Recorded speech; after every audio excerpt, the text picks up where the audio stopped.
Assalamualaikum warahmatullahi wabarakatuh. Selamat pagi dan selamat bertemu kembali anak-anak dengan saya. Kali ini kita akan membahas materi IPA mengenai reproduksi pada tumbuhan dan hewan. Ini materi IPA kelas 9.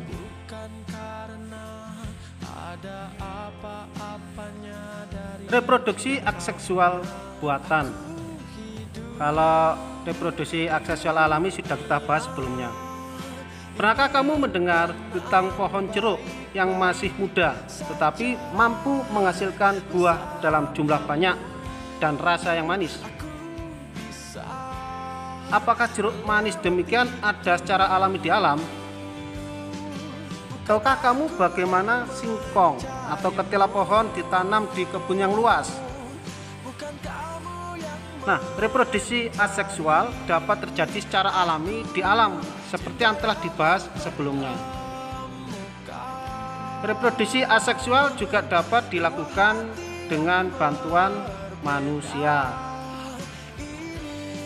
Reproduksi aseksual buatan yang kita bahas kali ini mengenai cangkok, merunduk, menyambung atau enten, menempel atau ovulasi, stek. Kita mulai dengan cangkok. Cangkok dapat dilakukan dengan mengelupas kulit suatu tangkai tanaman berkayu, kemudian dibalut dengan tanah dan dibungkus dengan sabut kelapa atau plastik sehingga tumbuh akar. Apabila bagian kulit yang terkelupas telah tumbuh akar, maka tangkai dapat dipotong dan ditanam di tanah. Tanaman yang dihasilkan dari cangkok memiliki sifat seperti induk dan cepat berbuah. Namun demikian, perakaran tanaman ini kurang kuat. Cangkok dapat dilakukan pada tanaman berkayu seperti mangga, rambutan, jeruk, dan lain-lain. Berikutnya adalah merunduk. Merunduk dapat dilakukan dengan membenamkan tangkai tanaman ke tanah sehingga bagian yang tertanam dalam tanah tumbuh akar. Jika akar telah tumbuh, tanaman dapat dipisahkan dari induknya. Nah, merunduk dapat dilakukan pada tanaman yang memiliki cabang batang yang panjang dan lentur seperti bunga alamanda. Nah, ini salah satu contoh animasinya ya, untuk merunduk tangkainya ditanam.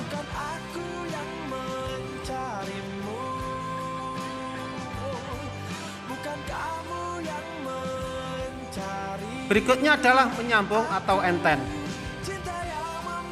Cara reproduksi menyambung atau enten adalah dengan memotong suatu batang tanaman lalu disambung dengan batang tanaman lain yang sejenis, yang berbeda sifat. Pada satu pohon tanaman hasil enten dapat menghasilkan 2 atau lebih buah atau bunga dengan sifat yang berbeda. Misalkan tanaman terong hijau disambung dengan terong ungu, maka dalam satu tanaman dapat menghasilkan terong hijau dan terong ungu.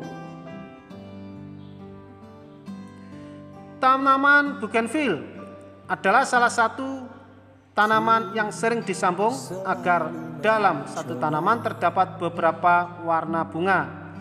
Misalnya pada satu cabang batang tanaman bougainville yang berwarna merah disambung dengan potongan cabang batang tanaman bougainville berwarna ungu, dan pada cabang lain disambung dengan cabang yang memiliki bunga warna putih.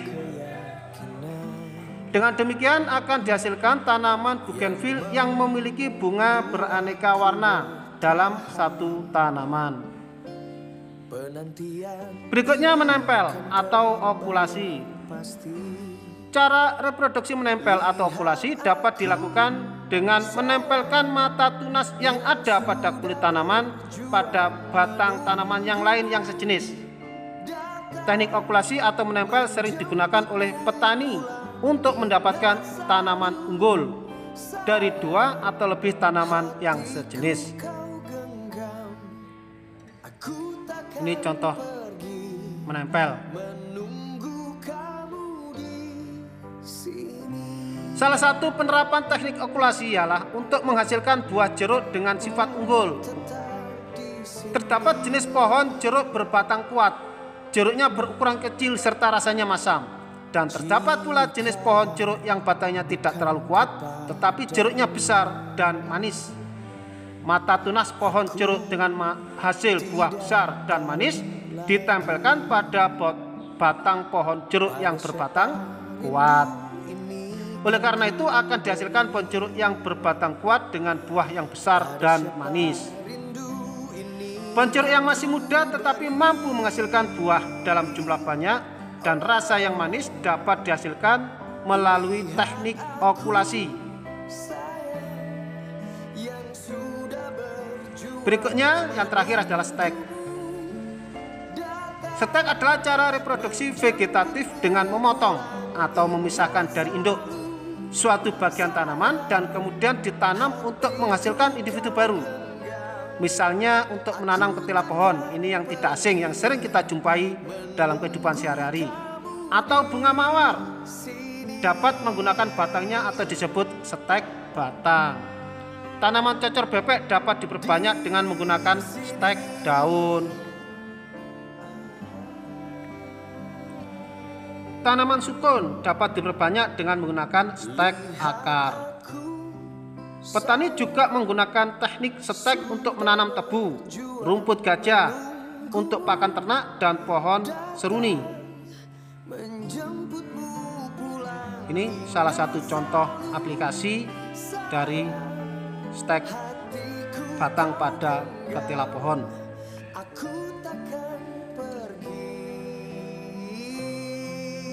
Berikutnya reproduksi seksual pada tumbuhan angiospermae. Organ tumbuhan seperti akar, batang, dan daun yang digunakan sebagai alat reproduksi. Pada reproduksi seksual, sel sperma dan sel telur mengalami fertilisasi sehingga terbentuk embrio yang tersimpan dalam biji. Biji dapat tumbuh dan berkembang menjadi tumbuhan baru. Sifat dari keturunan tumbuhan baru dapat diperoleh dari gabungan sifat kedua induk. Hal ini yang menyebabkan sifat keturunan dari reproduksi seksual bervariasi. Lebih jauh lagi mengenai tumbuhan angiospermae kita bahas di bab berikutnya. Anak-anak sekalian, saya kira itu penjelasan dari saya. Mudah-mudahan ini dapat membantu, dan kalaupun toh kalian masih banyak kesulitan, coba kalian tanyakan di komentar di bawah ini. Dan sekali lagi jangan lupa untuk subscribe ya. Demikian yang bisa saya sampaikan, kurang lebihnya mohon maaf. Saya akhiri. Assalamualaikum warahmatullahi wabarakatuh.